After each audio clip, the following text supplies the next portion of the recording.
Hey, ça cartonne les amis et bienvenue dans cette nouvelle vidéo critique qui parlera du film Nos voisins les hommes des studios DreamWorks et je suis en compagnie de Thomas alias Cinétom sur Facebook. Mais bonjour à tous. Alors, Nos voisins les hommes, qu'est-ce que c'est pour le petit résumé et pour les personnes qui ne connaîtraient pas ce film? Alors, c'est l'histoire d'un raton laveur qui s'appelle Riton. Bon, on repassera sur la qualité des noms. Qui doit en quelque sorte des dettes, des produits alimentaires à un ours qui s'appelle Vincent. Et pour cela, il va s'associer à un groupe d'animaux de la forêt, Verne et sa petite famille, que vous découvrirez par la suite si vous voulez voir le film. Et du coup, ils vont s'infiltrer dans les résidences des hommes, donc de nous, tout simplement, des êtres humains, pour venir leur shipper tous leurs produits alimentaires. Une ville qui s'est construite donc durant l'hiver et bien entendu, vous vous en doutez bien, la chose ne sera pas facile et ça va être semé d'embûches, que ce soit pour Riton ou pour les autres animaux. Tout simplement. Ouais, vous pouvez pas mieux résumer, je trouve. Ouais. Alors, passons point par point cette vidéo critique et on va commencer par le scénario. Qu'est-ce que tu en penses? Alors, moi au niveau du scénario, je trouve qu'il est... Il est bon, mais il est basique. Je dirais. C'est... Voilà, il n'y a rien d'exceptionnel. C'est un personnage qui rencontre d'autres personnages pour sauver sa peau. Et il y a des obstacles qui vont se mettre en travers de son chemin. Et voilà, et il va contourner ces obstacles et à la fin, ça va être une happy end. Ça reste tout à fait simple, basique, voilà. Mais ça reste sympa, il n'y a pas de problème, ça reste sympa, mais voilà, il n'y a pas d'originalité là-dedans. Oui, je partage globalement son avis. Pour ma part, voilà, on va dire que c'est un film d'animation classique, basique, comme DreamWorks nous en sert beaucoup chaque année. Oui. On va pas se plaindre, c'est une formule qui continue de fonctionner encore aujourd'hui. Un personnage en rencontre d'autres. Il a quelque chose à se faire pardonner ou il a un but à atteindre, en tout cas c'est généralement ça. Et puis soit il y parvient, soit il n'y parvient pas tout de suite. En tout cas on finit toujours par une happy end, sans vous spoiler mais vous vous en doutez bien. C'est basique des DreamWorks, mais ça n'empêche que voilà, le film ça ne veut pas dire que le film est mauvais. Et c'est pourquoi on va s'attarder plus en détail, notamment maintenant avec les personnages. On va parler des comédiens de doublage très rapidement, avec un clin d'œil à Morgane. Évidemment, dédicace. Alors, on va se concentrer sur les personnages principaux comme Riton, Verne et peut-être Samy ainsi que les humains très rapidement. Oui. Alors, pour Riton, bon, la voix originale c'est Bruce Willis, mais bon, ça on peut s'en douter. Avec le boss. C'est Yippee-ki, motherfucker. Non, plus sérieusement, Bruce Willis fait un travail remarquable, je dirais, il est vraiment bon, charismatique comme à son habitude. Et je dirais même que le personnage de Riton, il a un peu ce regard, maintenant qu'on... John McClane. Ouais, voilà, exactement. On regarde de plus près, c'est exactement ça. Et en ce qui concerne la VF, Clovis Cornillac, voilà, il est excellent aussi. Hein. Je préfère Clovis Cornillac au comédien de doublage officiel de Bruce Willis, là, Patrick Poivret. Parce que j'imagine mal Patrick Poivret faire ce genre de personnage dans ce film. Donc c'est pour ça que c'était mieux Clovis Cornillac. Il a une voix de doubleur, je trouve. De comédien de doublage. Voilà, comédien de doublage. Voilà. D'ailleurs, il l'aura montré dans Happy Feet. En ce qui concerne les autres personnages, ben Verne, celui qui fait la voix de Verne en VO, je ne le connais pas. Gary, machin chose, je pense, vous n'aurez qu'à me corriger dans les commentaires si jamais. Je mettrai peut-être une annotation d'ici là. Pour la VF, c'est Laurent Gérard qui s'y colle. Comme ça, un imitateur, il se débrouille vraiment bien. Ouais. Il apporte un certain charme. Je dirais, voilà, il a son propre style de voix et ça correspond vraiment bien avec tout. En ce qui concerne Samy, ben, c'est Steve Carell qui fait la VO. Voilà, c'est un clin d'œil à Bruce Tout-Puissant, si vous n'avez pas reconnu. Et franchement, il se débrouille bien. Enfin, des extraits que j'ai vus, il se débrouille plutôt bien. et sa VF, enfin le comédien de doublage qu'il fait en VF, Jérôme Powell, il me semble, enfin Morgan, si tu vois ces vidéos, tu auras qu'à me corriger si jamais. Ben, il fait un travail remarquable. Hein. Je pense que c'est celui qui... Ça retranscrit bien. Voilà, ça retranscrit bien, c'est celui qui était le plus adapté pour jouer ce personnage déjanté, vraiment pas con, mais un peu fou comme ça, c'est vraiment bien. Qu'est-ce que je pourrais dire encore de plus en ce qui concerne les humains, il n'y a pas grand chose à retenir, à part peut-être l'exterminateur. Parce que le comédien de doublage qui fait la VF, c'est Marc Alphonse, qui fait Monsieur Indestructible dans Les Indestructibles si vous ne connaissez pas, et la voix de Russell Crowe dans Gladiator aussi. C'est pas de la merde, t'as vu? Et en VO, c'est Thomas Eden Schuck, ou Church, il me semble, je sais plus très bien, qui a notamment fait l'homme sable dans Spider-Man 3, pour ceux qui ne sauraient pas. Voilà. Qui n'est pas un film de super-héros de merde pour ma part, je tiens à le préciser. Mais ça, c'est encore autre chose. Pour moi non plus. Est-ce que j'ai autre chose à dire? Oui, si. Ah oui, un petit aparté. Un petit aparté, mais il fallait qu'on en parle. Oui. Alors, dans le film, il y a une femelle opossum. Une fille. Voilà. La fille de l'opossum. Oui. En VO, elle est jouée par Avril Lavigne. Bon, j'ai pas compris pourquoi au départ, mais bon, voilà quoi. Moi, j'aime plutôt bien écouter Avril Lavigne. Enfin, du moins, quand j'étais ado, j'aimais bien écouter, donc voilà. Et en VF. C'est pas dégueu quoi. Mais... Voilà, en VF. Voilà. Là, c'est elle. Bon, comment vous dire, moi quand j'ai appris cette info sur Wikipédia, mon ami, j'ai eu un sentiment similaire à Matt Pokora pour Rio 2. Enfin, pour le casting de Rio 2. Voilà, ça m'a... Comme Cyprien, pourquoi? Voilà, pourquoi? Et encore, c'est pas pire que Laurie dans Les Indestructibles. Oh, encore Laurie, moi j'ai rien contre elle, mais après... Oh non, Laurie, elle a un peu gâché mon enfance. Voilà, elle a un peu gâché mon enfance, si je peux appeler ça comme ça, donc... Après, bon là, on s'écarte, mais c'est vrai qu'on avait besoin de souligner le personnage de Jennifer pour... Exactement. Voilà. Donc Morgane aussi, tiens, tant qu'on y est, tu pourras nous glisser ton avis en commentaire sur sa performance, entre guillemets. Moi, en ce qui concerne Riton, c'est vrai que je m'attendais à tout sauf à Clovis Cornillac, mais pour le coup, je trouve que c'est un rôle qui lui va bien. Il sait rendre le personnage charismatique et il devrait faire du doublage plus souvent. J'ai rien contre son travail d'acteur, ce qu'il fait est parfaitement correct. Mais voilà, pour l'animation, je trouve qu'il a bien su donner un charisme, une identité voilà, au personnage de Riton. Pour Verne, Laurent Gérard a fait un travail tout simplement parfait. Enfin, non, rien n'est parfait, mais il a su faire du bon travail parce que voilà, pour moi, il a su rendre Verne aussi attachant, je dirais même touchant. Il y a une petite voix que je trouve même mignon à Verne, mais c'est sympathique. Il faut savoir que c'est pas non plus sa seule performance comme comédien de doublage. Il a fait l'intégralité des animaux dans La Ferme en Folie, si je n'écorche pas le nom. Je vous mettrai une annotation avec un lien pour les voxographies. Alors en ce qui concerne Samy, la voix est nickel par rapport à la personnalité du personnage, oui très bien, merci, mais ça colle parfaitement. Comme je l'ai dit, le comédien de doublage français a su retranscrire son caractère, sa folie, et c'est ce qui le rend vraiment génial et attachant.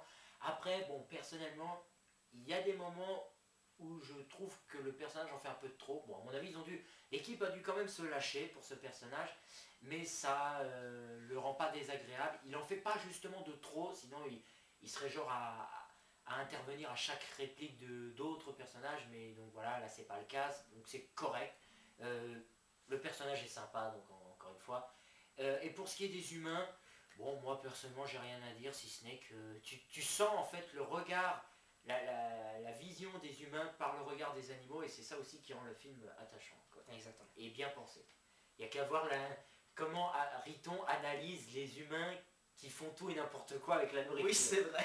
C'est assez génial comme scène d'ailleurs. que dire, on va peut-être parler ensuite de l'animation et du design des personnages. Ouais, c'est vrai, on peut en dire deux mots.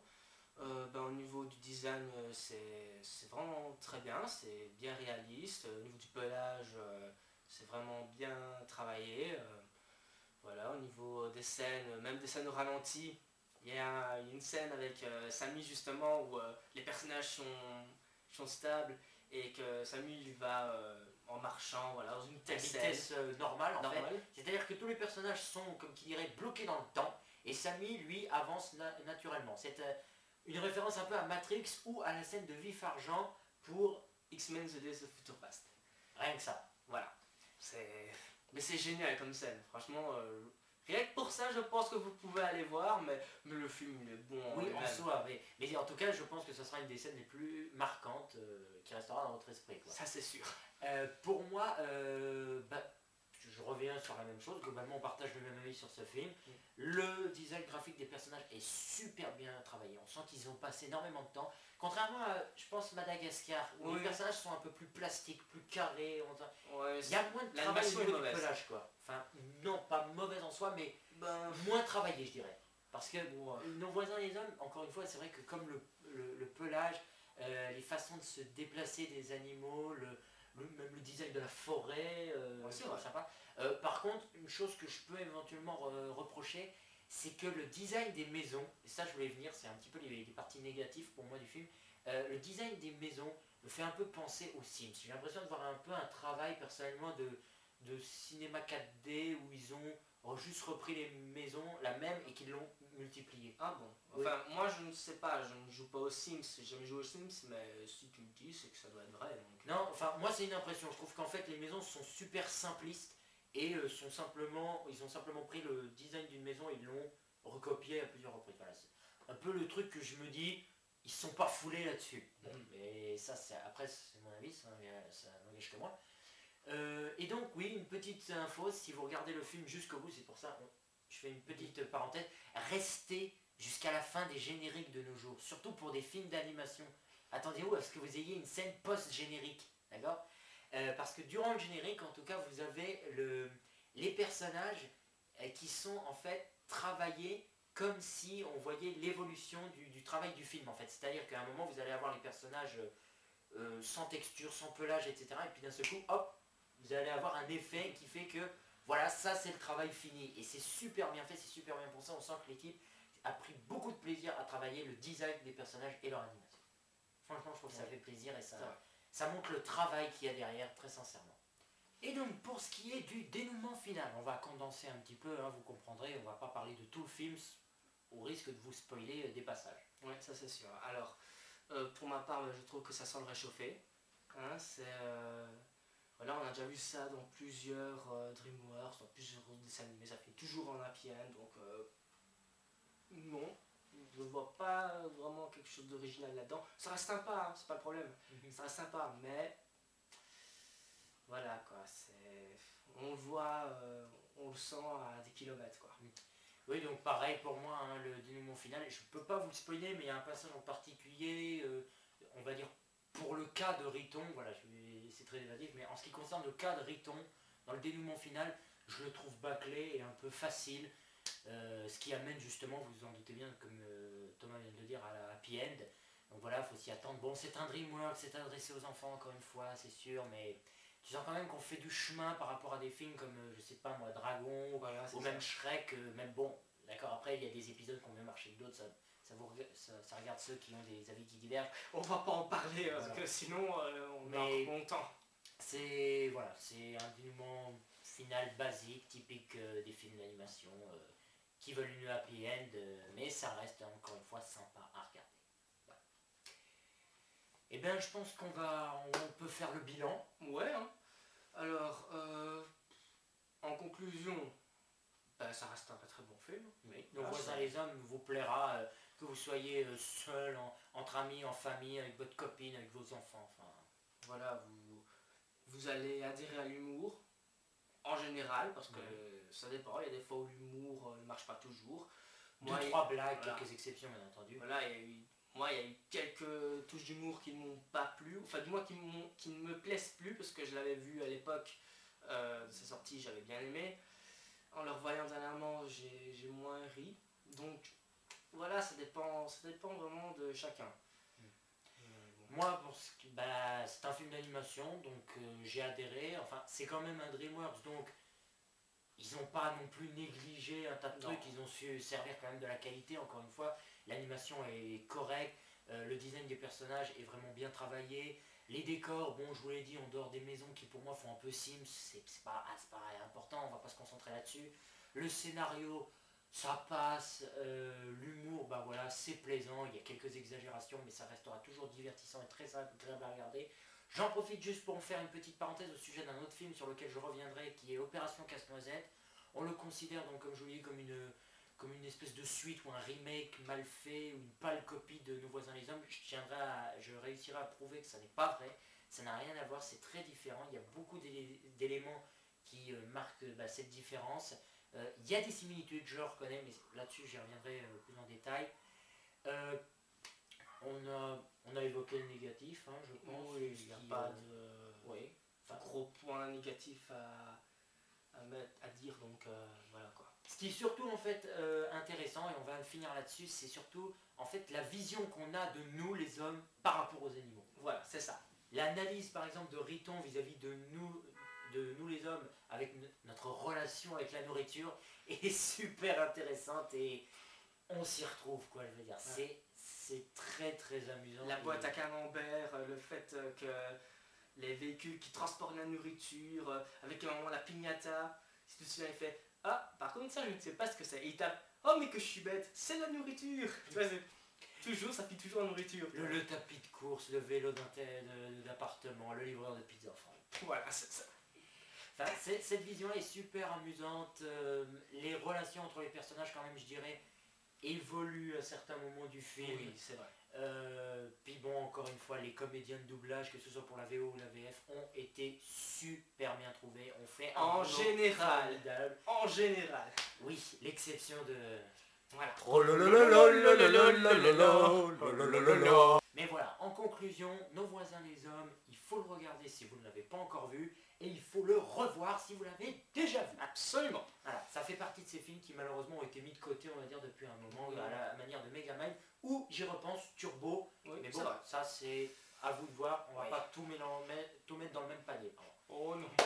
Et voilà, sur ce, cette vidéo critique s'achève. J'espère qu'elle vous aura plu, cette collaboration aussi. Je pense qu'il serait intéressant d'en faire d'autres. Oui, je pense aussi, parce que franchement, c'était une belle expérience. Suspense, peut-être aura-t-il une suite. Ah. Et du coup, si vous avez aimé la vidéo, ou que vous avez vu le film et que vous voulez nous donner notre avis, oui, toi surtout Morgane, oui, faites-nous le savoir dans les commentaires, laissez un j'aime au passage.